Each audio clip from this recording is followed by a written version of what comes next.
Hello everyone, today I'm going to be talking about UCSB's housing crisis. First off, when it comes to who is responsible, it is the school itself.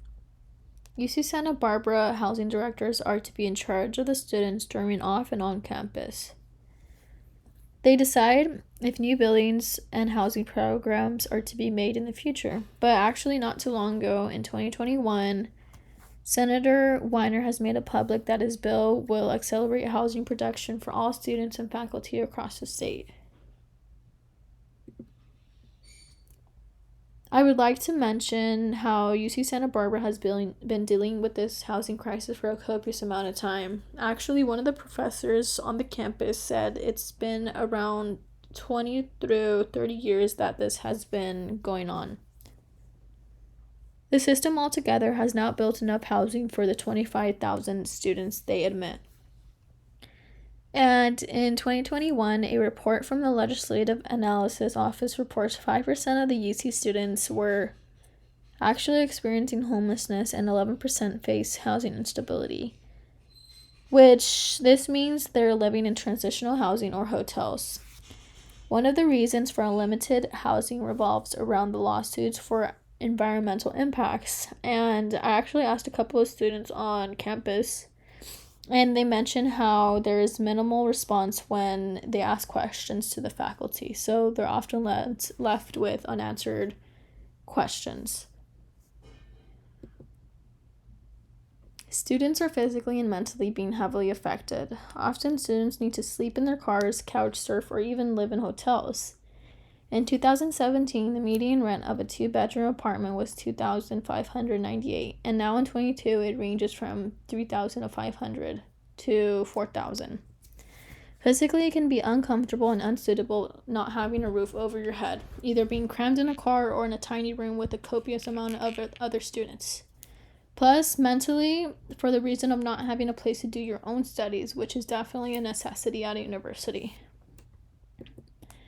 And as you can see, here are two examples of apartment options. On the left, you can see a 1-bedroom, 1-bathroom apartment costs $3,400, and this isn't including utilities.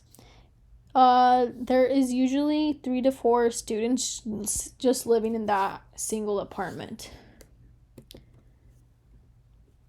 Wilford E. Brown and Shalana Miller are both head of the Housing Dining Auxiliary Enterprises. I got to speak to both of them, and their answer revolved around them and their team bringing solutions to the table for the future. They also state how there are new projects coming within the next 3 years. They plan to have up to 5,000 more housing spaces for the students. And on the bottom, you can see that these are like an overview of a dorm. There's never one student just having one dorm. It's always going to be shared, either with 2 or 3 people.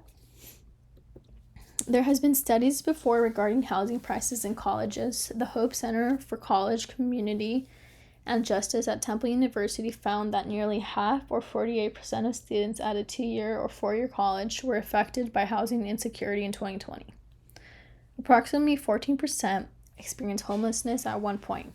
There was also supposed to be housing built, but the U.S. Supreme Court ruled in March 22 that the schools must put a cap, but state lawmakers were able to overturn that measure. The University of Tennessee at Knoxville actually was dealing with the same problem, but they came up with the solution of a lottery system. On-campus housing eligibility for returning students would be determined through a weighted randomized lottery process that will include some favoring toward the first-year students. So for rising seniors, they weren't guaranteed on-campus housing for the next year. Students who were not selected in the initial lottery will be placed on a wait list that will be updated as vacancies and cancellations arise, which is definitely not sustainable and fair to the students since many will not have the chance of obtaining housing.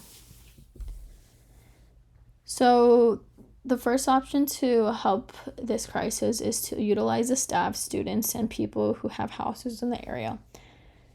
To work as a community, they could fight this crisis, and there will be a program where certain people can offer rooms in their houses for rent. People who have occupied space, of course. With that said, the owners and people who live in the houses already would undergo background checks to confirm that they are fit to house students. Then have the house owners meet the potential students that they will be living with, and then later the program will accommodate both sides with the best fit. Along with that, there will also be daily check-ins from the housing department to make sure everything is going so well.